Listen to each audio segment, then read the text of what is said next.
Hi, I'm Caitlin and welcome to my sewing channel, CaitMakes.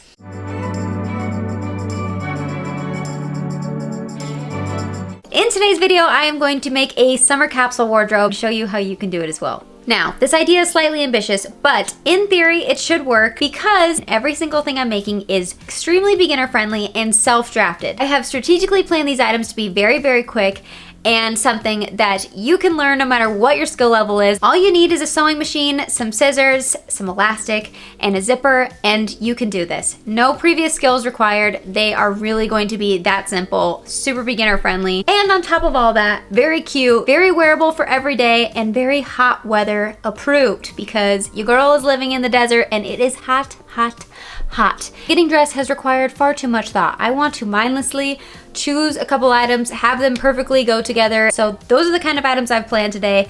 I've got a couple tops, I've got a skirt, and all of them can be mix and match together. And that way I just choose one, put it on, and poof, be ready for the day. So stick around and I'll show you how to make a super simple but very cute and stylish summer capsule wardrobe from scratch. This is CaitMakes, the channel where we make things whether or not we have the experience to. You just go for it and usually it turns out all right. So if you would like to join the club of not knowing what you're doing and just big fat doing it anyway, like and subscribe.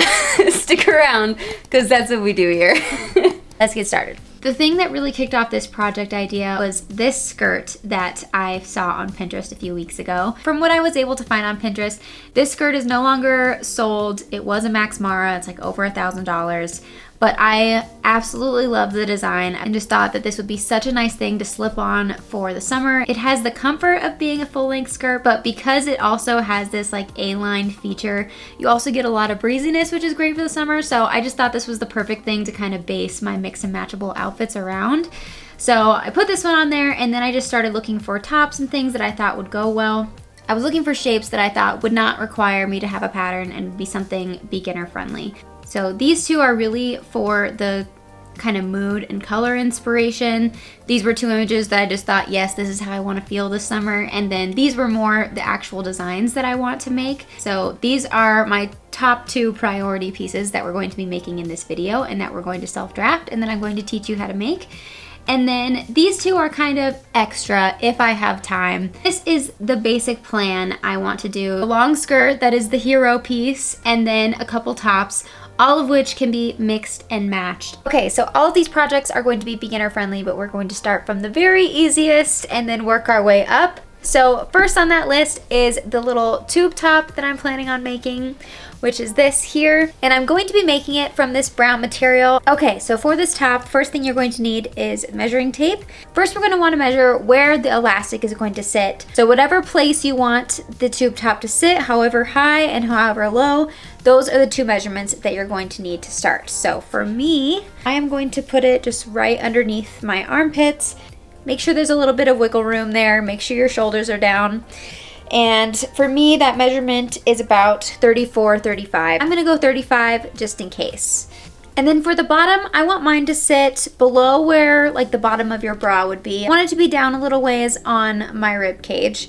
So again, breathe a little bit, you'll feel it loosen and take that measurement. Mine is about 31 right there. And then the third measurement that we need for this top is the length. So that is going to be the distance between the 2 points that we just did. So where you want your top to start to where you want your top to end, and then make sure that you're going over the peak of your chest the longest possible distance. You don't want to do this in the middle of your chest where it is going to be the most flat.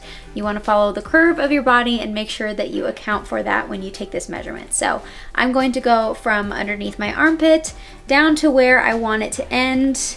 And that for me is going to be about 9 inches. Now that we have all those measurements taken on ourselves, we can figure out exactly how long and wide our fabric needs to be and also what our elastic measurements need to be. Okay, so the measurements that we'll need are the fabric length, fabric height, upper elastic, and lower elastic. And we can get all of that from the 3 measurements that we just took. So now we can go ahead and cut out our fabric and our elastic and have everything ready to go so that we can put this top together super quick and easy.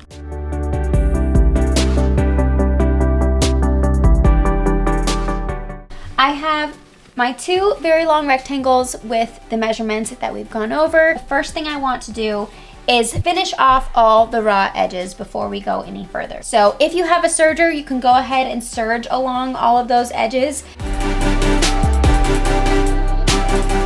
Now that my raw edges are serged, I'm just going to fold it towards the wrong side. I'm going to sew a straight line over it to get it to lay flat. This is going to be the top of my bodice, and at the top I want to make sure to leave some extra space above where I'm going to put the elastic channel so that there's a nice frill that happens, kind of like this one. You see how the elastic is here, and then it allows there to be a looser like ruffle at the top, which I think looks really cute. So I am using 1/4 inch elastic, and I am now going to sew over this folded edge so that there is an inch. So this is an inch width. I'm going to sew that all the way down, and then I'm going to sew another line to create the channel that's going to be a 1/2 inch from the edge. So there's going to be a 1/2 inch of ruffle and then a 1/2 inch wide channel for this 1/4 inch elastic. Let's make that happen. There are two ways that you can easily do this. First being measuring 2 inches from your folded over edge and then doing a chalk line all the way down your fabric, and you can then follow that. So if you were to line up the edge of your fabric with where that 2 inches was, you'd be left with a 1 inch channel. The way I'm going to do it is I'm going to be using the lines on my sewing machine. So if I line up the folded edge of my fabric with my 6/8 of an inch line and then move my needle all the way to the left, that gives me an inch channel as well. Use whichever method works best for you, but do your best to make sure that you're creating a consistent 1 inch channel all the way down.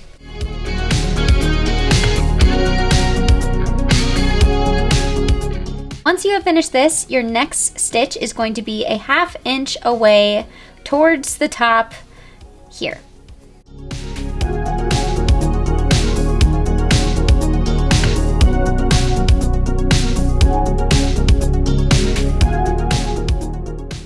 So for my elastic, I took my upper bust measurement, which was 35 inches, and then I subtracted 3 inches from that and then divided it by 2 to get my 2 pieces, one for the front and one for the back. That is what worked for me and how flexible my elastic is. Definitely double check, stretch it from underneath one armpit to underneath the other one, and just see how it feels. This is the only thing that's going to hold up your top, so if anything, a little tighter is better than too loose. Obviously, you don't want it cutting off your circulation or anything. Feel free to go off of my measurements, but just double check, you know, stretch it over and see how it feels. Make sure that it feels secure to your skin and tight enough to hold up your fabric. So now I'm going to thread my elastic through my top channel. I have just attached it to a safety pin, and I'll just feed the safety pin all the way through. Once it gets to a certain point, I'll go ahead and pin the end of this elastic to my fabric so that it doesn't slide through. Yeah, all pretty common sense, but if you haven't done this before, that's how you do it.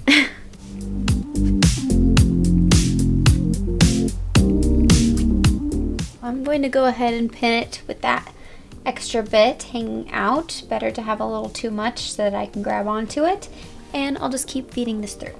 All right, I have it pinned on both sides. Now I'm going to do the same thing to the bottom. Now we have the front half of our top. I think it's going to look so cute. I'm going to repeat that whole process on my back panel now. Now that we have the elastics done on our 2 panels, you're just going to place them right sides together on each of the side seams, and you're going to sew along the edge to connect them. I am going to be doing a 1/2 inch seam allowance on each side here. Then we can try it on, make sure it's tight enough.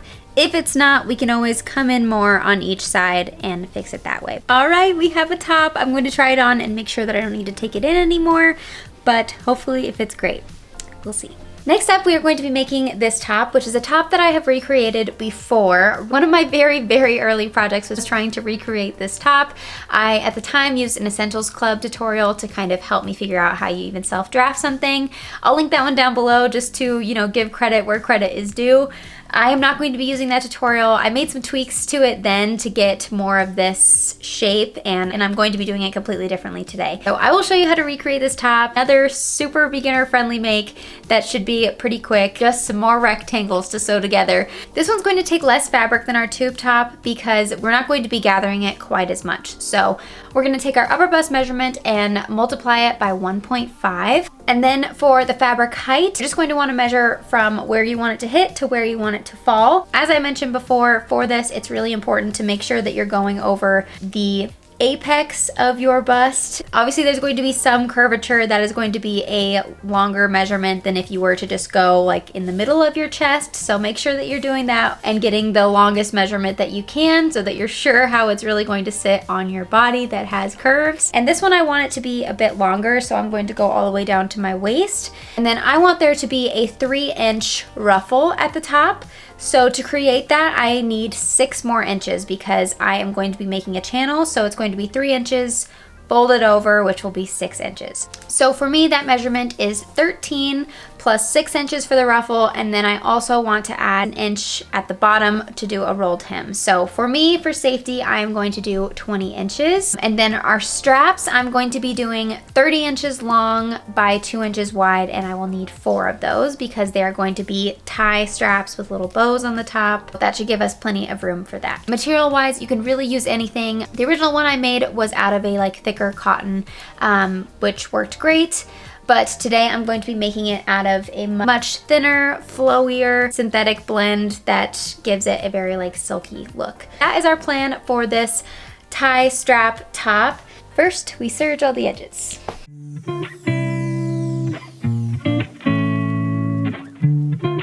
Okay, so for the straps, I just folded them in half, right sides together, and then I went ahead and just put them together with my serger. Otherwise, you can just sew them together regularly and then flip them out. So I now have 4 of these. You can tell they're very fluffy right now. They need to be ironed, but those are done. And then now for our big rectangle for the top, I am just going to measure 3 inches, fold it down so that I have a 3-inch flap like so. I'm going to sew along the very edge, and then I'm going to make my channel for my elastic. So like I said, I'm going to be using my 1/2 inch thick elastic. So I need at least a 3/4 inch gap between the edge and my next row of stitching. So I'm going to go ahead and do those 2 stitches and then catch back up with you once I have this secured.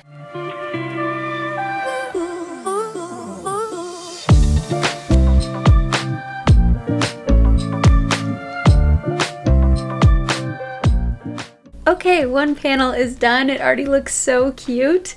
I decided not to iron the top of this to like really crease it because I thought it would look cute and fluffy, and it does. So, so yeah, super happy with how that's looking. Right now I just have the elastics pinned so that they won't move. And now I'm going to do this exact same thing on the back panel, and then I can sew them together on the sides. And we just have a couple steps left until we have a super cute flouncy little top. All right, now I have my sides pinned together. I'm just going to sew down here, and then we can attach the straps. We're almost done.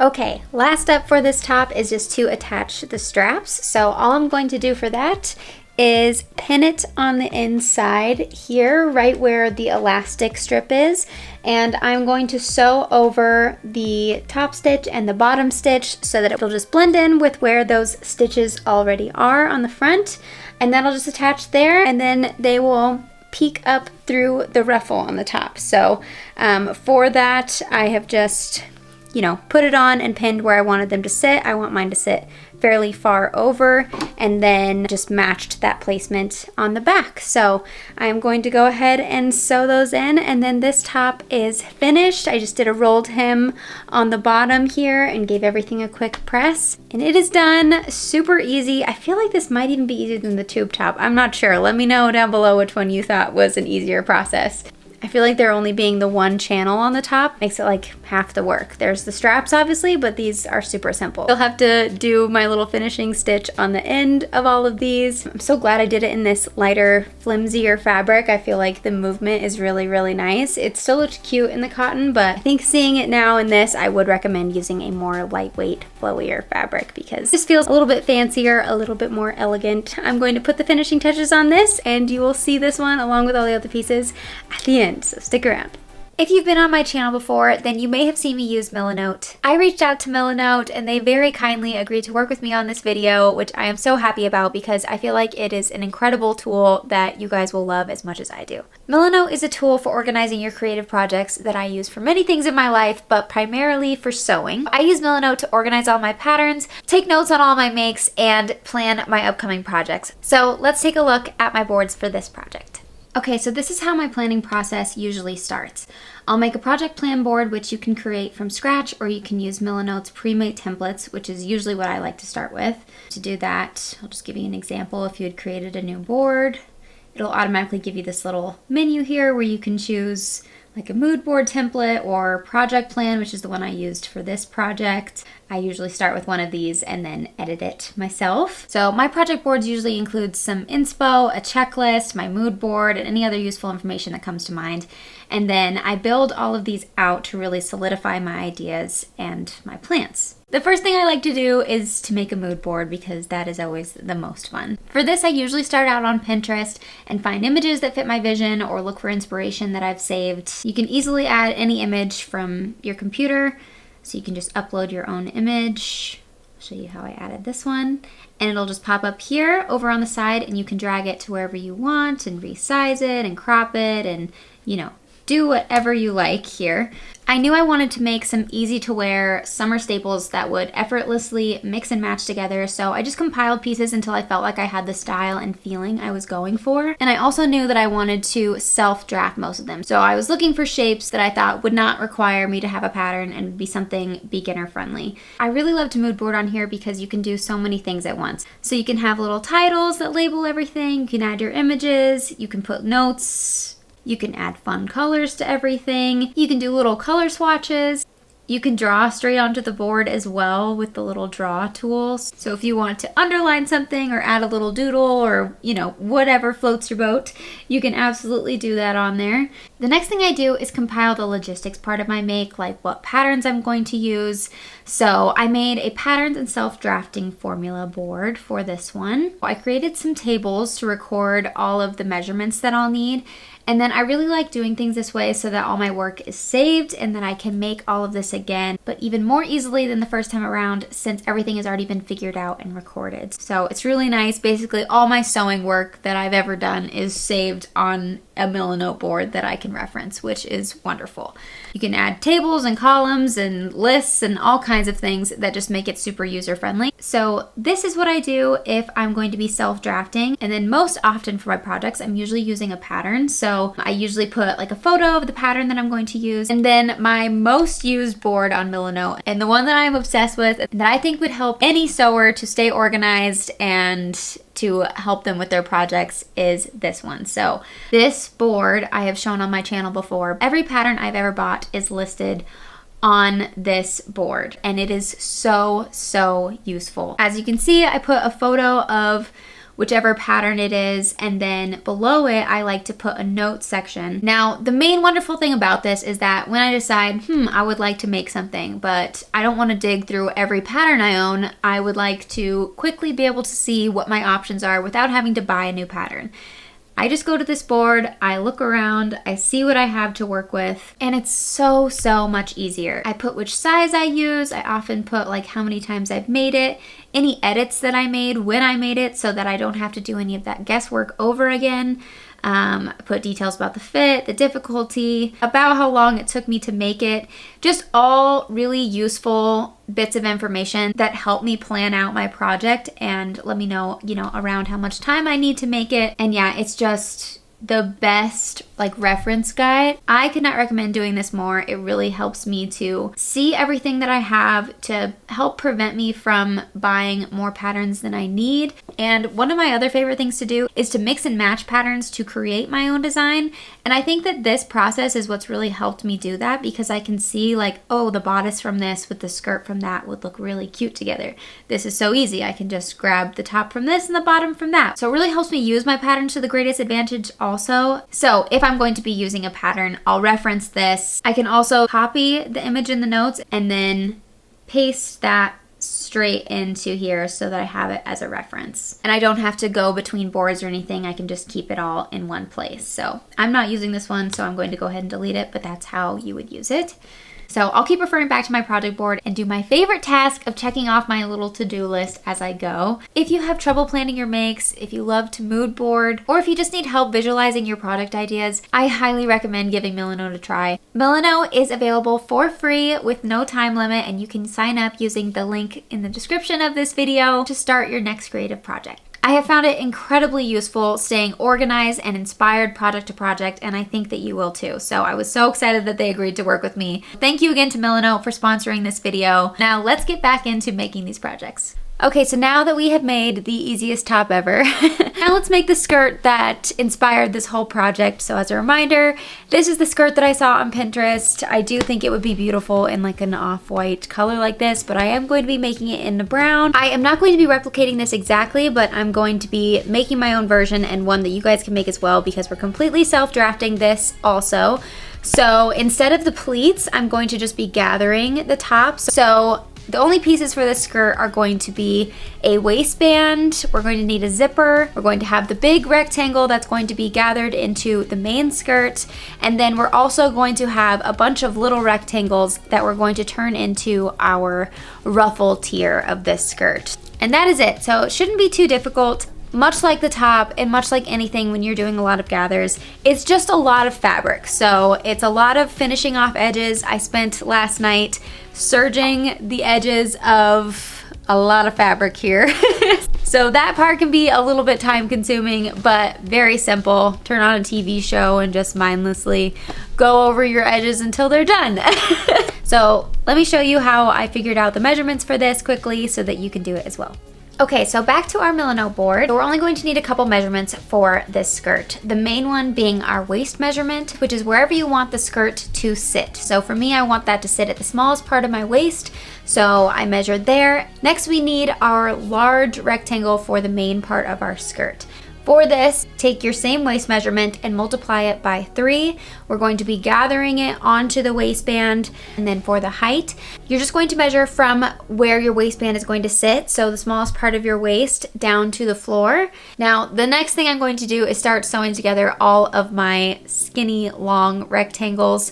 I don't have a 312-inch long piece. Obviously, this has been divided as many times as I needed for the fabric that I have. I think I have about 6 panels that I need to sew together to make one very long strip. So really the next thing is making sure that you have 3 rectangles to work with. One that's your waistband, one that is your main skirt, and one that is your ruffle tier. So I have the first 2 taken care of already. I just need to make my ruffle into one long rectangle instead of many pieces. Let's go.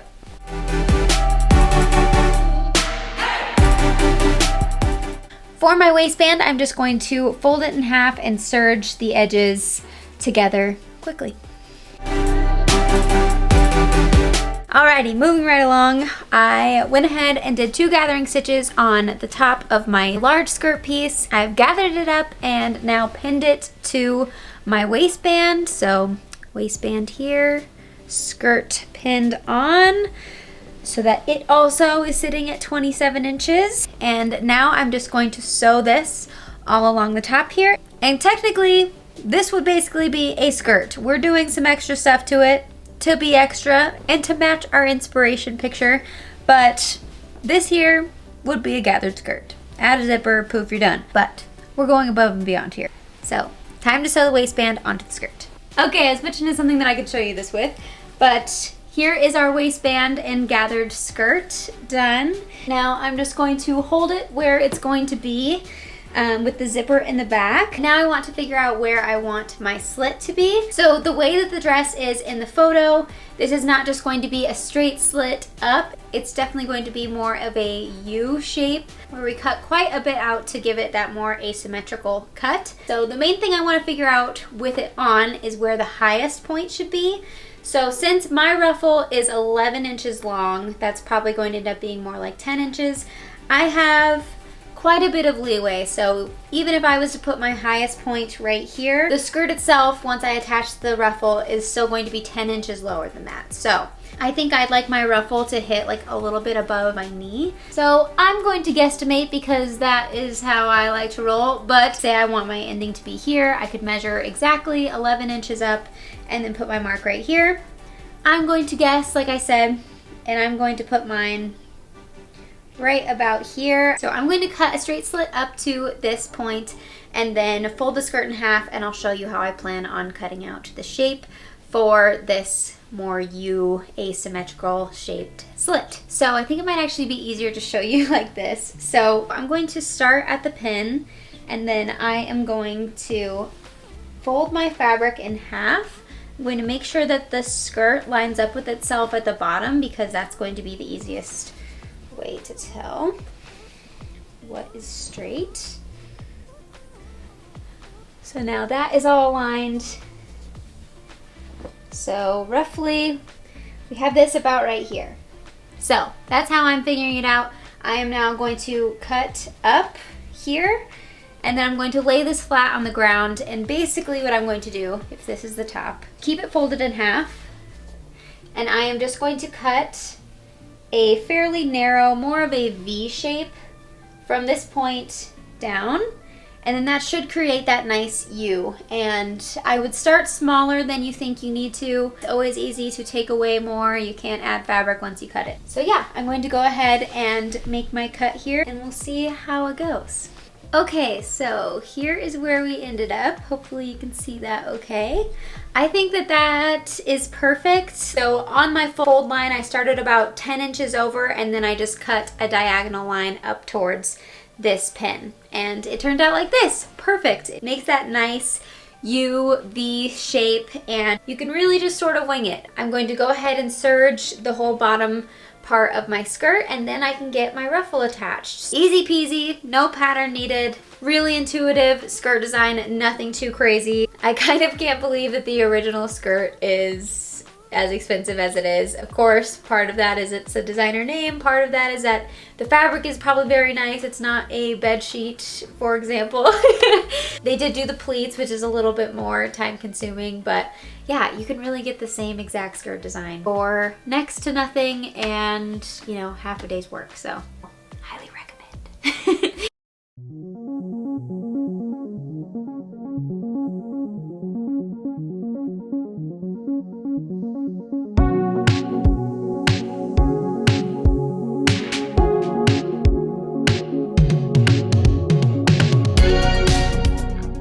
Okay, I just finished my rolled hem on the entire length of the bottom, which was a lot of fabric, but it's done, yay. Now I just need to put the zipper in and sew together the rest of the back of the skirt, and then it's done, and I can't wait. As I said at the beginning of this video, 0 skill level is really required for the top and for this. These are totally beginner-friendly projects and something that you don't even have to buy a pattern for, so great, love that. I cannot wait to wear the brown crop top and this brown skirt together. Oh, it's going to be so cute and fun. I feel like this would be a great like little vacation fit, but I will be wearing it daily. So I'm going to just sew this zipper in. If you've never sewn a zipper in before, you can find lots of videos on it on YouTube. You want to use an invisible zipper. I am using a 7 to 9 inch zipper, and that is plenty for me.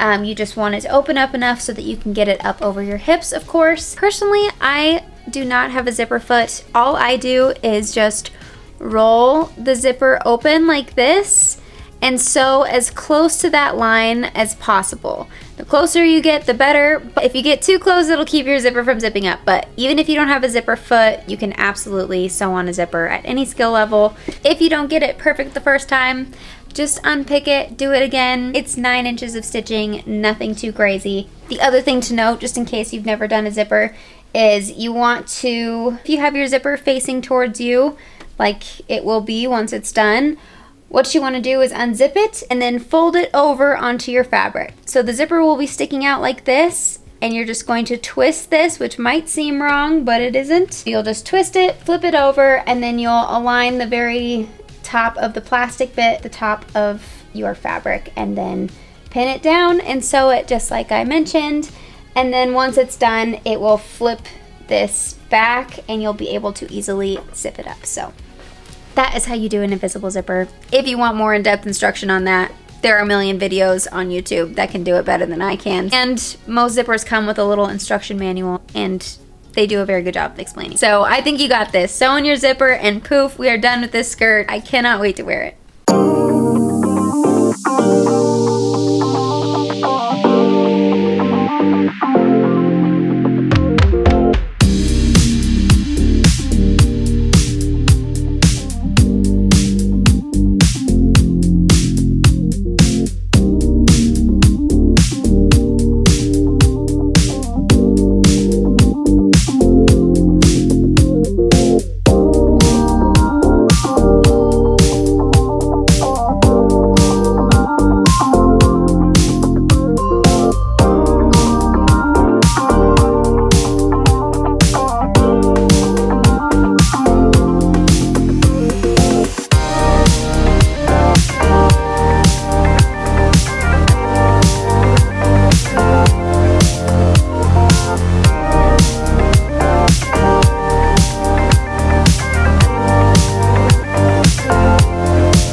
Flip-flops, basket bag, some sunnies, and super cute beach day look. Slightly more dressed up, your most casual heels or sandals with a bit of a heel. Same basket bag. And perhaps, and now, date night. Ready. Switch the skirt out for a pair of jeans and it's even more casual and still super breezy and nice for the summer. I'm just gonna keep using the same little accessories everywhere. Super cute, super easy summer outfit. And then the same thing for this top, super easy to just throw on.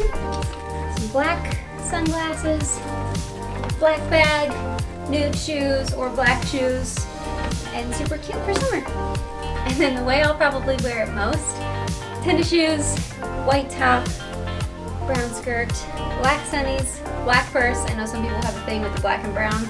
Doesn't bother me personally. I think it classes it up a little bit but still keeps it super casual. I can tell you I'm going to be wearing this at the grocery store and all kinds of places. This is so comfortable and breezy but still feminine and fun. This will be a new daily favorite. Last one, that is the other way I know I'm gonna wear it the most. Either just the brown top and brown skirt with the white tennis shoes and white socks, or with men's white button down that I love to throw over stuff in the summer. Also tie it up and it looks super cute. Sticking with the black sunnies and the black purse, incredibly comfortable to wear. It's too hot today, even for this added little layer. But the other good thing is you can kind of just have it slipped over your shoulders too, and it's just there in case you have to go into stores and you know it's going to be cold because the AC is going to be pumping and you need to go outside, and you can tie it around your waist, or you can just leave it hanging down or throw it up if you're a little bit chilly. Love it.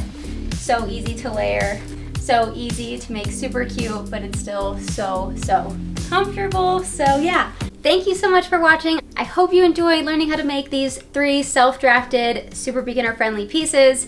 I personally think that they would be great for any summer holiday you have coming up to help you pack very efficiently. If you have these 2 tops and this skirt, a little button up like I styled it with and maybe a pair of jeans or a different pair of pants, you have days and days of outfits that you can mix and match easily and that you can tell people you made yourself, which is very, very fun. If you have any questions, please comment down below. I'm happy to help you in any way that I can. If you enjoyed this video, please make sure to like and subscribe and hit that notification bell so that you don't miss any of my uploads.